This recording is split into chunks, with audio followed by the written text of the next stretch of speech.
So I'm not giving you a devotion or a specialist class, but for the first 20 minutes or so, just think that you are children in my class.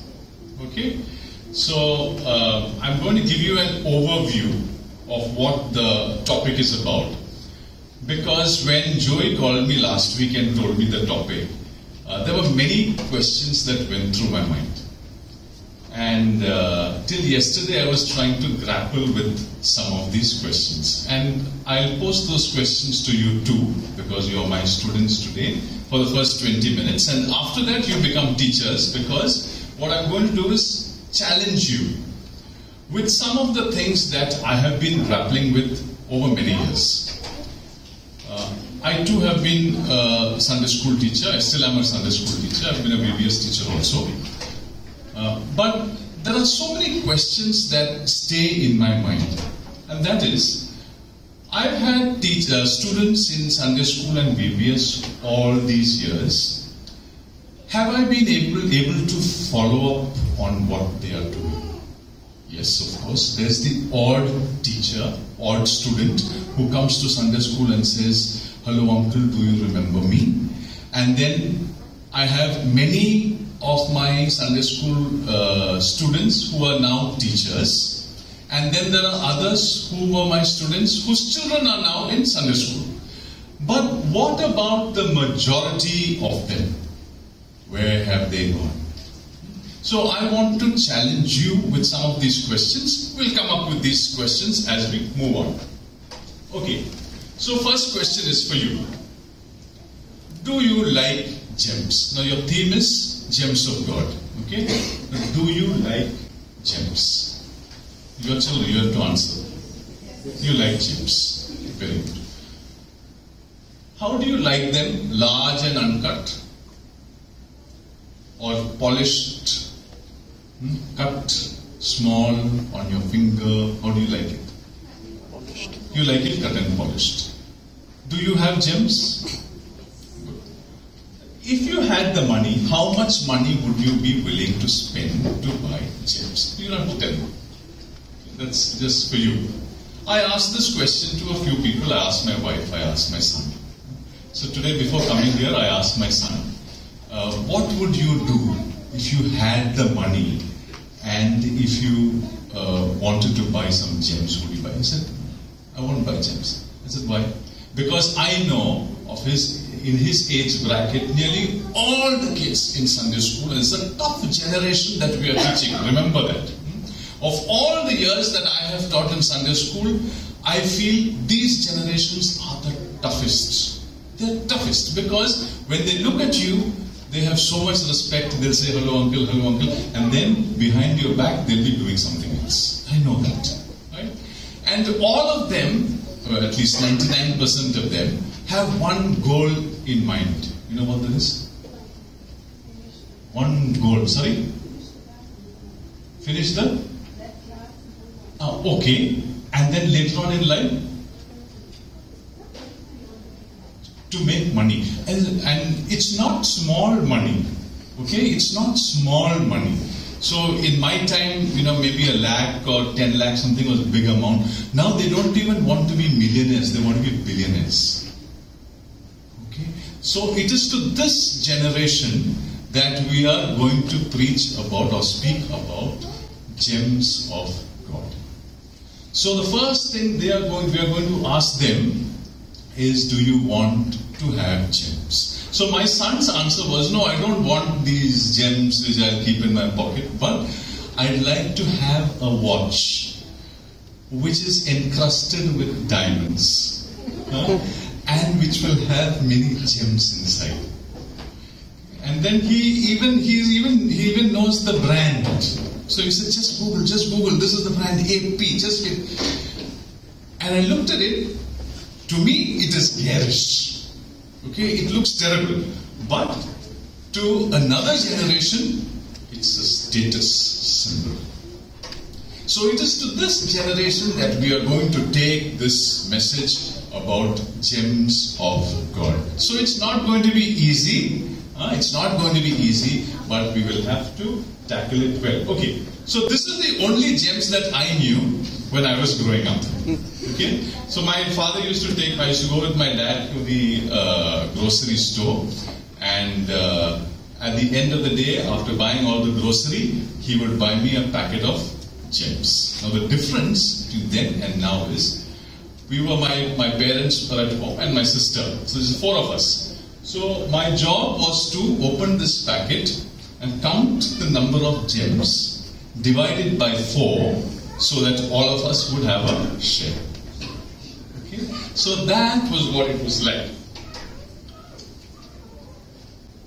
Okay, just to give you a little bit of background on gems, because children are going to ask questions. So a whole lot of questions on gems you need to know. And then we come into the topic of gems of God. Okay? How long have these gems been around? Or how long has man been using these gems? Any idea? Thousands of years, huh? Actually, I need to thank Joey for telling me, because I've never been interested in gems, but because of this topic, I did a little bit of reading up on gems, and it's very interesting, and I'll encourage you before your class next week, go and read up everything that you can on gems.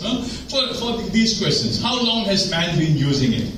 Where are gems found? What are gems made of? Why are they so expensive? And we can, in short, I can give you answers to all this. How long has man been using gems? For thousands of years. They say 300 BC, 500 BC, people were exchanging them. They were doing barter with gems, because they were precious and because they were expensive. Where are gems found? How much underground? How deep underground? Sorry? Inner core, mantle, you can say a whole lot of things. They will ask you for how far is it, how much do I need to dig to find these gemstones? And they say 2 to 25 kilometers down. Some, like diamonds, are found 250 kilometers down, deep, right? And what exactly is a gem? What makes it so precious? What makes a gem so precious? Why is it that people are willing to spend hundreds of thousands of dollars in order to buy a small gem and put it on the finger, or as a necklace or whatever? Why? Because it is rare. Quality, status symbol, a whole lot of these things, right? A whole lot of these things. How are they formed? Underground? Under pressure, under heat. And how are they thrown up? Any idea? How are diamonds thrown up? They are right there. Cold chap. Okay, but how are they thrown up? They are, when I said 250 kilometers down, and then during an earthquake, when there is molten lava, some of them are thrown up. And then you don't have to dig right down to 250 feet. You can find them a little more, a little less deeper. You can find these. Okay? So diamonds, rubies, precious stones, etc., etc., they're all part of the gem family. Why are they expensive? We know that. Okay. Now, gems have been found in the Bible also. And here's one. If you want, you can just open your Bibles to Exodus chapter 28, verses 15 to 21. Very interesting. You find on the breastplate of the high priest 12 of these gemstones have been positioned. Exodus 28, 15 to 21. And over there, you can just, if you just read through very fast, you can find out some of the names of these precious stones. If you see verse 17, In the first row there shall be a ruby, a topaz and a beryl. In the second row a turquoise, a sapphire and emerald. And then third row, etc., etc., etc. So the breastplate, the picture over here shows, the breastplate of the high priest had gems on them. The Bible also talks figuratively of gems. Now let's take an example. She is more precious than rubies. Nothing you desire can compare with her. Who is the she that we are talking about? Wisdom. Right? Wisdom is more precious than rubies. So we may be looking or running after rubies or gems or pearls, but the Bible tells us that wisdom is far more important, and you can desire that. Then in Proverbs we are told, a wife of noble character who can find, she is worth far more than rubies. And then another one, in commerce, we find this example in the book of Ezekiel. A man named Aram did business and exchanged all these gems and rubies. Okay. Now, I got stuck with this question over the past week. Please look at this verse from Revelation chapter 21, verses 19 to 21. You're all my children in class, so I'm going to ask you this question. Revelation 21, verses 19 to 21 go like this. The foundations of the city walls were decorated with every kind of precious stone. The first foundation was jasper, the second sapphire, the third chalcedony, the fourth emerald, and there are 12. Okay? Now, can I ask you my question?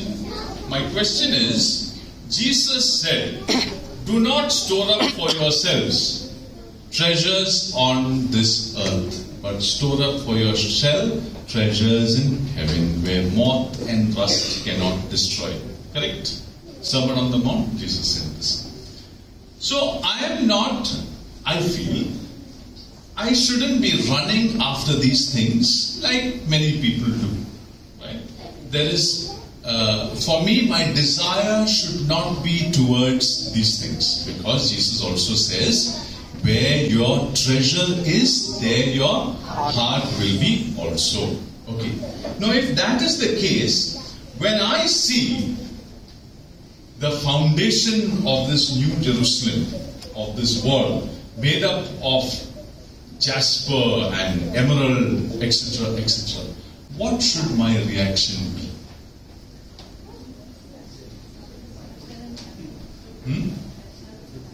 Sorry?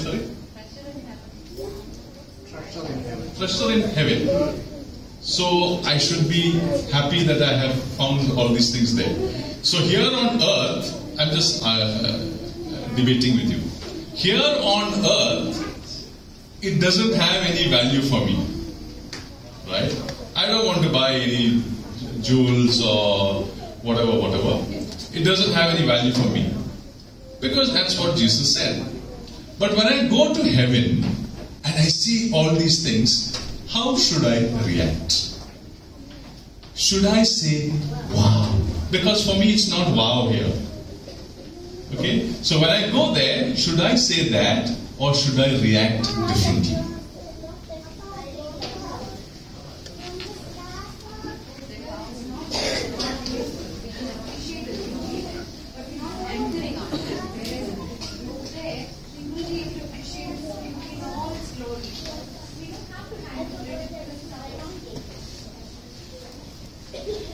Okay, so here you will not appreciate the beauty, but there you will appreciate the beauty. Okay.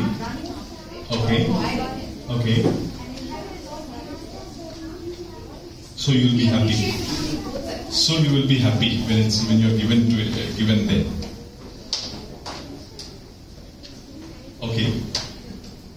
Okay, fine, good answer. Anyone else would like to try? Makes no difference. Why? Because if you are so focused on going to heaven, yeah, the expression in heaven of God. So Yes. if the gates are decorated, it makes no difference. You want to see God. So why is all this mentioned here? For what? I'm going to see God. I'm going to see the radiance of God. I'm going to see Him in all His glory. Right? Then, something which I shouldn't be running after over here, why is it going to be sitting for me over there? Because by there it means nothing. Your eyes are, you're content with what you have found in Jesus Christ. Okay. That is your pleasure. So when you're saying this, it doesn't take away your eyes from it. It is not a wow factor. So I'm asking you, when I go there and I see all this, I want to know how I should behave. Exactly what you said, no reaction. No reaction. Because there's no, the worth, it is not, if I can put it this way, what is considered worth over here is not the worth. That is the answer I'm looking for. Okay? What is considered amazing, wow, priceless, inexpensive in this world, and see what is being done to that. The foundation, which here you use cement and concrete, etc., which you are not going to take cement or concrete and put it in your house and say, my house is made up of this foundation. Right? You're not going to do that. But in heaven, you're going to walk on gold, which you will find at the end of this chapter 21. And you will find the foundations of this new Jerusalem is going to be made of all these things which you think are inexpensive. That means they're so expensive, they're so priceless, but there it's commonplace. Right? It is common. It is there. The foundation is made of that. There is no need for you to say, yeah, that's what it's going to be. It's going to be like that. It will, all of them, it will show the radiance of God Himself. Right? So for the last, I'm glad you got the answer so fast. I grappled with it for 1 week. So that was the question that struck me. New Jerusalem, there's also going to be gems and jewels. Now let's come to the point. What are the gems that God has given us? What are the gems that God has given us? And what are the gems that are going to be with you over the next 1 week? VBS is starting next week? 25th. Okay, and then 1 week on from there. Right, okay. This is, I'm going to, the two verses, one from Zechariah, which is your text verse, and the other one is from Malachi.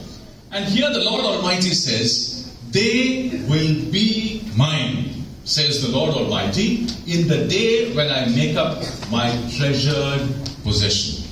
Okay, the gems, they will be mine. The children will be mine in the day when I make up my treasured possession. What does He mean by that? Now God says, on the day, on the final day, I'm going to look at all the treasure I have. And of all the treasure I have, these children, you are going to be my treasured possession. So I may have everything in this world, but there is something that will stand apart. And that is you, the crown of my creation. Okay?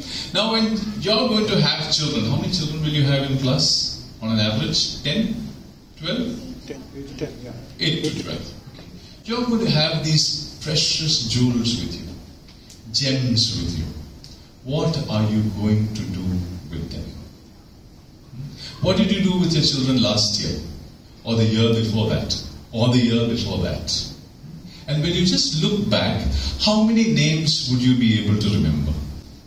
Of all the children that you have taught. I have such a bad memory. I don't remember many names.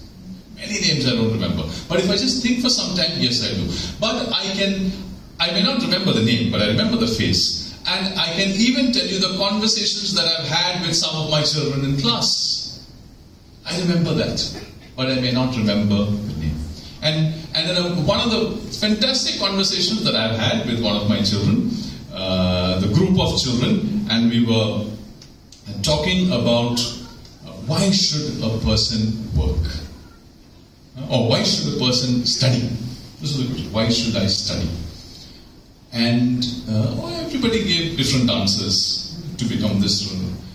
And one girl told me, we should study so that we can work. And then work like a donkey till we die. These are the exact words that she used. And in Sunday school, usually kids don't talk like this. They're not so open. They discuss a whole lot of things. Then I asked her later, why did you say this? She said, because I have seen my father work like a donkey. He works from morning till evening. And I fear for him. I fear that he will fall sick working like this. So some of the conversations that our children make in class will always be with us. They will stay with us, and they teach us more than sometimes what we teach them. And this is, of course, your verse from Zechariah chapter 9. The context is different. Okay, the context is not talking about small children. God is talking about the people of Judah, and He tells them they will sparkle in His land like jewels in a crown. Let's move on. Why are God-given gems given to us? Why are they given to me in my class? I have 8 children, 9 children, 10 children, whatever. Why have they been given to me?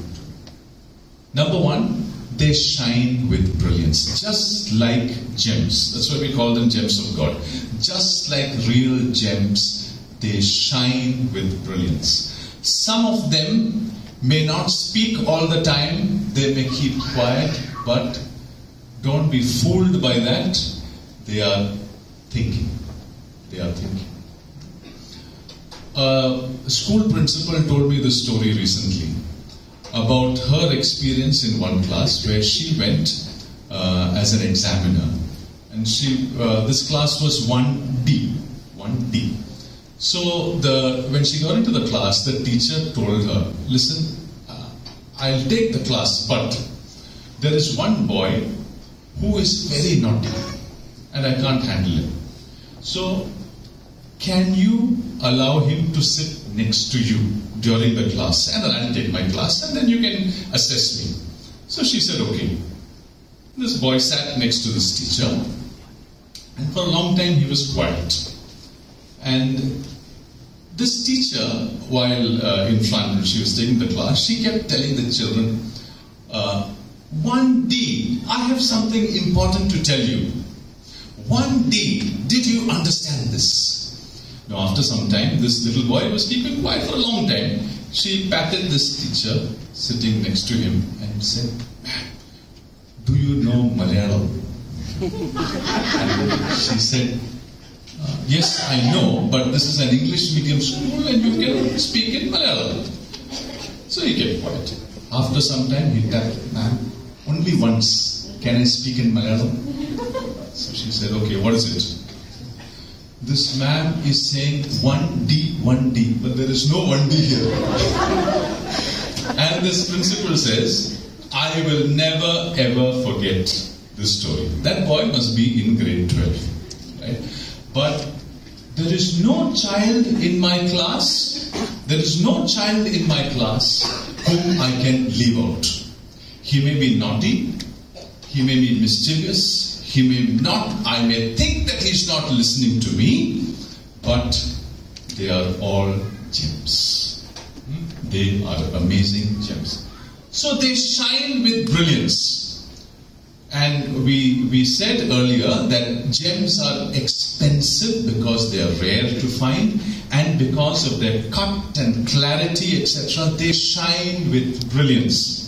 Some of them are so beautiful, I am told, like Alexandrite, they say during the day, natural sunlight, it's got one color.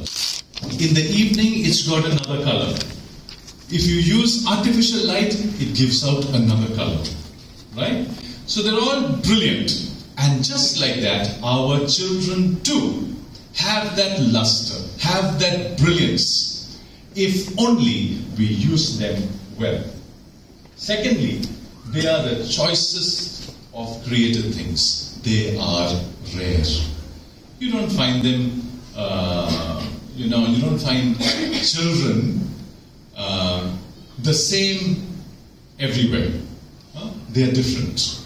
Some speak a lot, some are quiet, but it's our responsibility to make the best of them. And we look at some questions now. Yeah. There are 3 things that I want to tell you when it comes to looking after your children. Number 1 is handle your children with care. Okay? Handle your children with care. They are precious creations of God. And how precious? The psalmist says, Psalm 139, I thank you because you've knit me together in my mother's womb. Thank you because I'm fearfully and wonderfully. Handle your gems with care. Now, how well can I handle a child who comes to me once a year for 5 days or 6 days for VBS, and then I don't see that child? How far can you go in order to ensure that this child is handled well? This is a question I'm asking you as teachers. How far can you go in order to ensure that a child sparkles? What's your answer?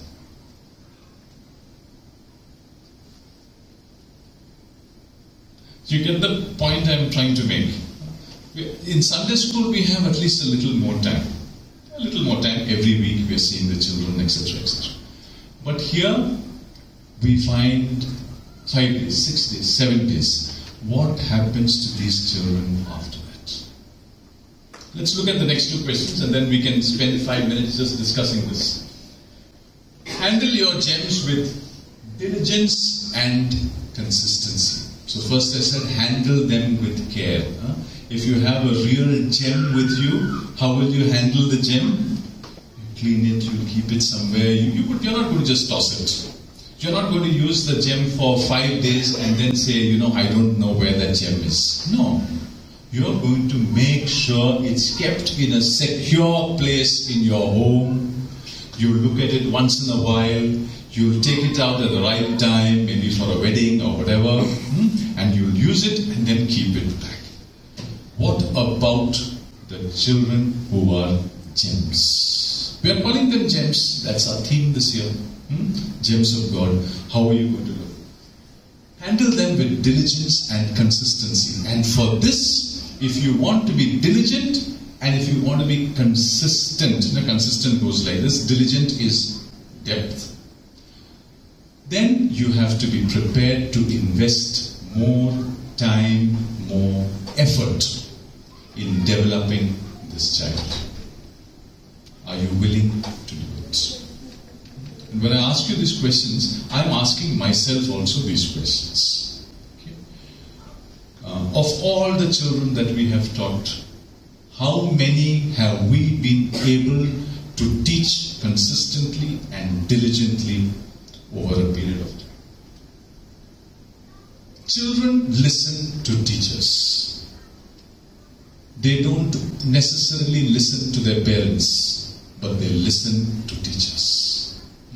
Parents can shout at them for all they want at home, but when they go to a teacher and a teacher says something, they will listen. They will listen. My wife is a teacher and she has lots of these stories from school. And she came home and told me one day that one child came to class and said, my father is going to buy me an Apple Watch, grade 1. Okay? My father is buying me an Apple Watch for my birthday. And my wife said, you shouldn't be asking your father for an Apple Watch at this age because, first of all, you don't know the value of it. Parents are working very hard to make ends meet. You should tell him, when I grow up, you can buy me one. So when his birthday came, my wife asked him, did you get your Apple Watch? He said, no. Why? I told him not to give it to me. I think that's a nice ending to the story. Right? Because the boy was willing to listen to his teacher. But sometimes in our own homes, and my home also, you can tell your son over and over and over and over again something, goes in through one ear, goes out through the other. Right? But if his friends tell him, his teachers tell him actually at a young age. As they grow up, children think they know more than everybody else. It's a cycle. Right? It's a cycle. So, are you willing as a teacher to pursue a plan for the student in your class? For the gem in your class? Are you willing to pursue a plan for that child? Think about it. Just think about it. That means it's not just 5 days with me. How are you following up on this?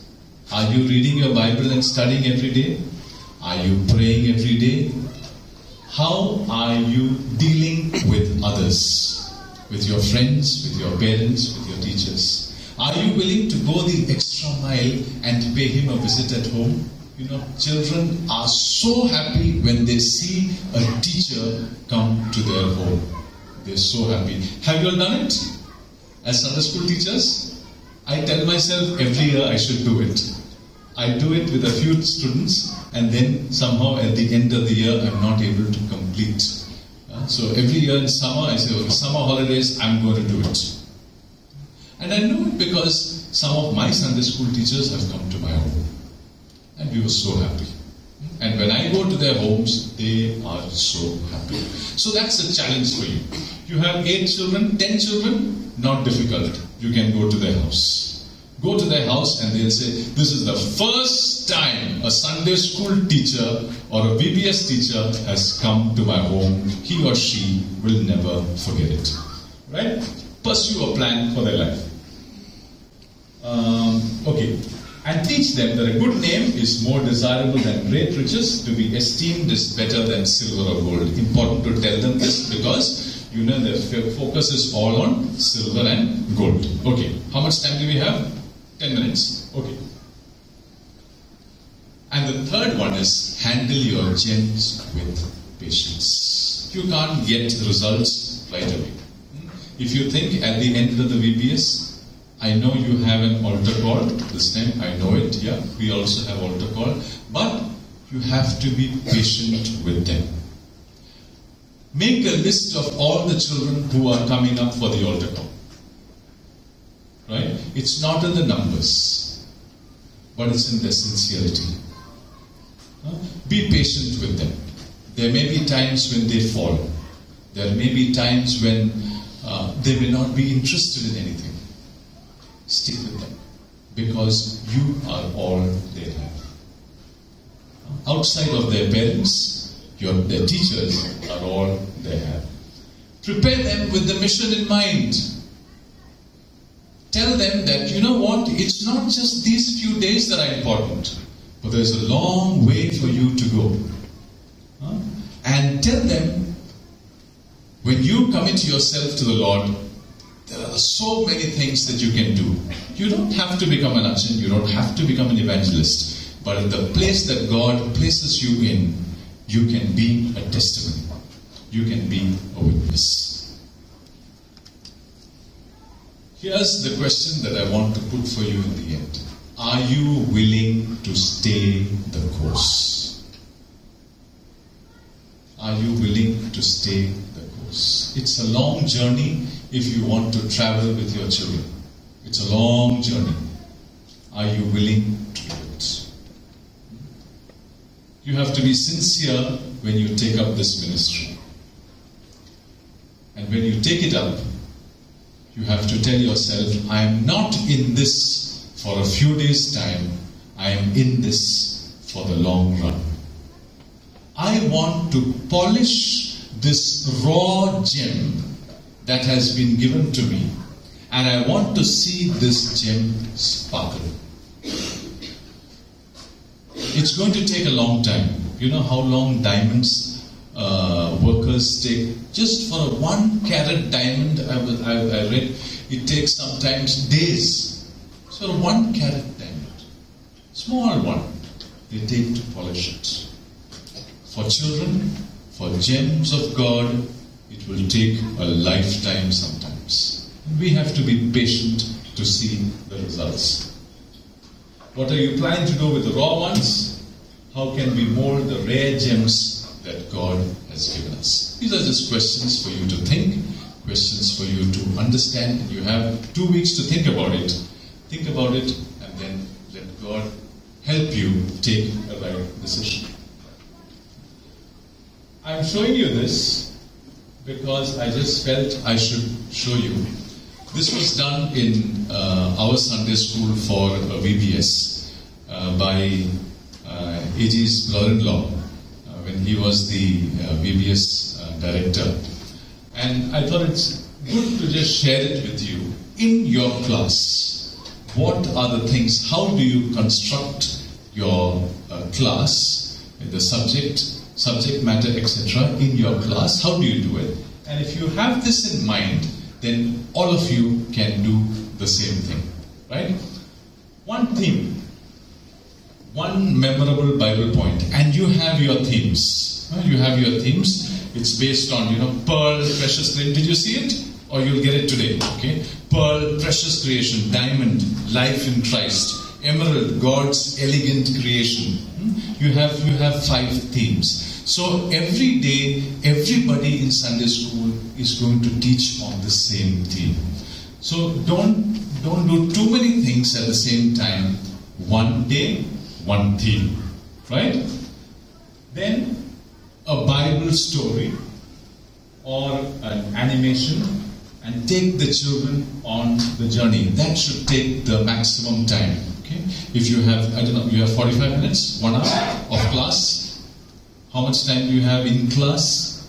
45? Maybe? 50 minutes. 50 minutes, okay.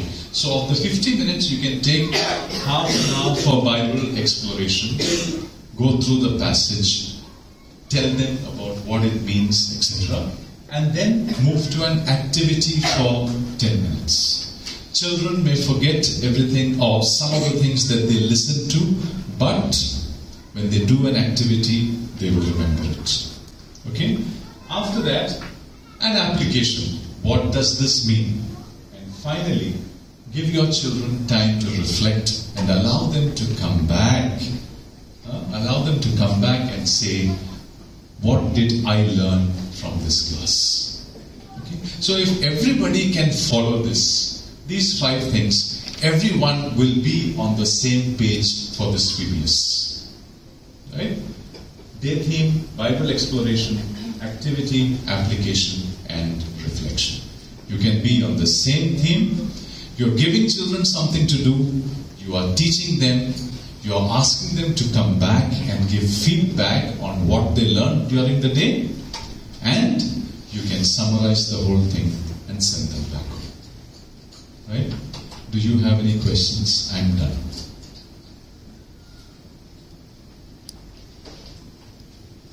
The main points that I wanted to raise.